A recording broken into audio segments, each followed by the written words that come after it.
At heart, the story of the Bible is all about family. And in the Bible, family is made through covenant. A covenant is an agreement or a contract, a kind of spiritual contract between people that make a family. We call marriage a covenant because it makes a family. In the very first book of the Bible, Genesis, we are given the story of our first parents, Adam and Eve. We hear about Adam and Eve being made in the image and likeness of God. We hear about Adam being formed in the dust and Eve being formed from Adam's rib. We hear about their life in the garden and then their fall. And we hear of their covenant with God. They are Adam and Eve, the first married couple. God is in love with them. Unfaithful as they are, God is faithful. They are the covenant people, the family of God. Then, in Genesis 6 through 9, we hear about Noah and the flood. We hear about how Noah is righteous. Because of this, he is spared, dying in the flood. Noah is told to build an ark, and all the animals are ushered in, 2 by 2. After 40 days and 40 nights of rain, the rain stops. And after 150 days, the ark comes to rest on Mount Ararat. And God makes a covenant with Noah and his family. The rainbow is the sign of that covenant. What began with a married couple in Adam and Eve has expanded to an extended family with Noah.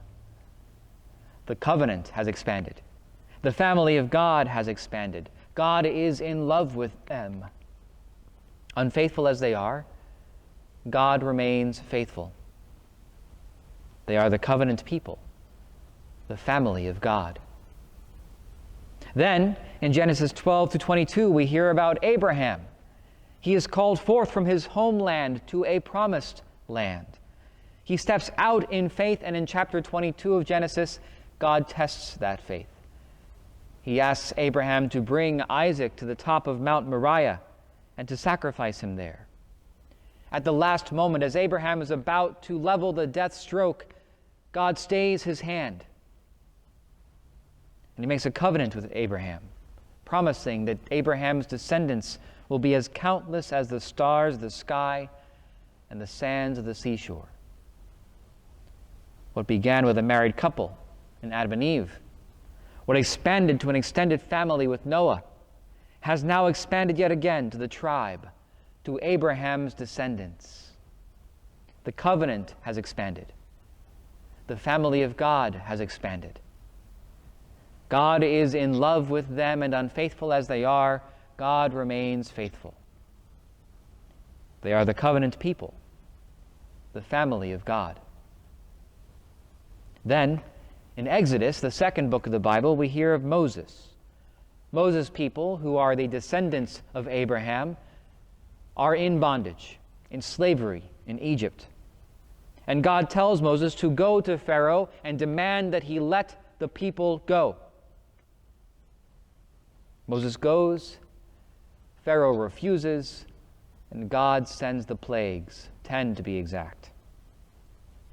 Pharaoh finally relents and lets the people go, but then he has second thoughts.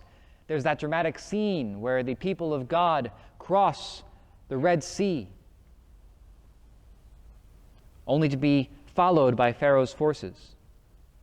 But then God fights for his people and causes the waters to flow back over Pharaoh and his charioteers, and they are drowned.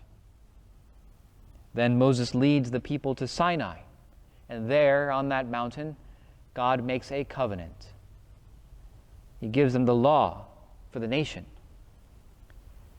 What began with a married couple in Adam and Eve, what expanded to an extended family with Noah, what expanded yet again to a tribe with Abraham's descendants, has now expanded to the nation of ancient Israel. The covenant has expanded. The family of God has expanded. God is in love with them. Unfaithful as they are, God remains faithful. They are the covenant people, the family of God. But then the nation of Israel begins to look around and say, hey, all these other nations, they have kings. Why don't we? So God gives them a king. But it's not until David that God finds a king for Israel that is a man after his own heart. David, who fought Goliath. David, who danced before the ark. David, who sinned with Bathsheba. And God promises David that his house and his kingdom will be firm forever. It's not just a promise, it's a covenant. What began with a married couple in Adam and Eve, what expanded to an extended family with Noah, what expanded yet again to Abraham's descendants, and what expanded yet again with Moses to the ancient nation of Israel, has now expanded, evolved to the promise of an everlasting dynasty, a kingdom that will be forever. The covenant has expanded. The family of God has expanded. God is in love with them, and unfaithful as they are, God remains faithful. They are the covenant people, the family of God.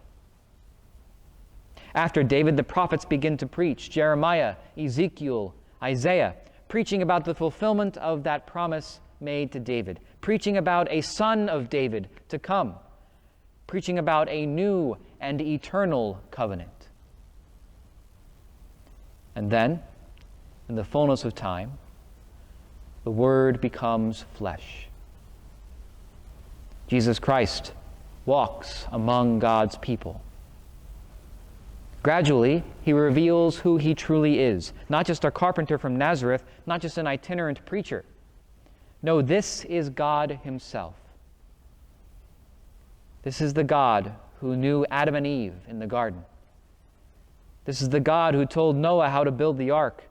This is the God who called Abraham forth from his homeland. This is the God who spoke to Moses on Mount Sinai. This is the God who gave the promise of an everlasting kingdom to David.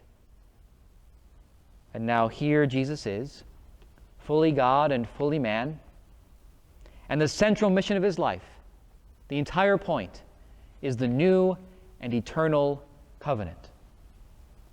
He knows that his destiny is the cross, that the kingdom without end will be a spiritual reality, not a political one. A Eucharistic kingdom, whose subjects are baptized Christians and whose king wears a crown of thorns. On the cross, Jesus, who is the new Adam, gives himself totally for his bride, gives himself for the church. Blood and water flow from his side on the cross. The water of baptism, the blood, the sign of the Eucharist. Baptism and Eucharist make church. He gave his life for his bride, the church. Hear from our first reading today, where Isaiah says, the foreigners who join themselves to the Lord, ministering to him, loving the name of the Lord and becoming his servants, all who keep the Sabbath free from profanation and hold to my covenant, them I will bring to my holy mountain and make joyful in my house of prayer. Their burnt offerings and sacrifices will be acceptable on my altar. For my house shall be called a house of prayer for all peoples. Hear Jesus in today's gospel, talking to the Canaanite woman, to this woman who is herself a non-Jew, a Gentile. She is not one of the descendants of Abraham. See how he plays with her, how he tests her, drawing forth from her a faith that she didn't even know was there. He says to her, "O woman, great is your faith." It is that faith that is the key for a Gentile, a non-Jew, one who is not a descendant of Abraham, to share in the covenants, to take part in the covenant. What Jesus is revealing to the Canaanite woman, what he reveals to us today, is that the inheritance is no longer only for the descendants of Abraham. No, as baptized Christians, we all share in the inheritance, in the promises, in the dignity of the covenant family of God. Jesus is saying that the covenant hasn't just expanded, it's been blown open. And in a few moments, we will renew that new and eternal covenant. Take this, all of you, and eat of it, for this is my body, which will be given up for you. Take this, all of you, and drink from it, for this is the chalice of my blood, the blood of the new and eternal covenant, which will be poured out for you and for many for the forgiveness of sins. Do this in memory of me. Every Mass is a renewal of the covenant. Every Mass, we inaugurate anew the new and eternal covenant. In this Mass, in this Eucharist, we Gentiles, we non-Jews, become anew members of the covenant family of God. What began with a married couple in Adam and Eve, what expanded to an extended family with Noah, what expanded yet again to Abraham's descendants, what expanded yet again to the nation of ancient Israel with Moses, and what expanded yet again under David to the promise of a new and eternal kingdom, Jesus Christ now gives and fulfills in his body and blood, soul and divinity. Jesus Christ expands the covenant beyond the family of ancient Israel, beyond the family of Abraham's descendants. He expands the covenant to the holy, universal, Catholic Church. The covenant has expanded. The family of God has expanded. God is in love with us. Unfaithful as we are, God remains faithful. We are the covenant people, the family of God. This is our family story. Praised be Jesus Christ, now and forever.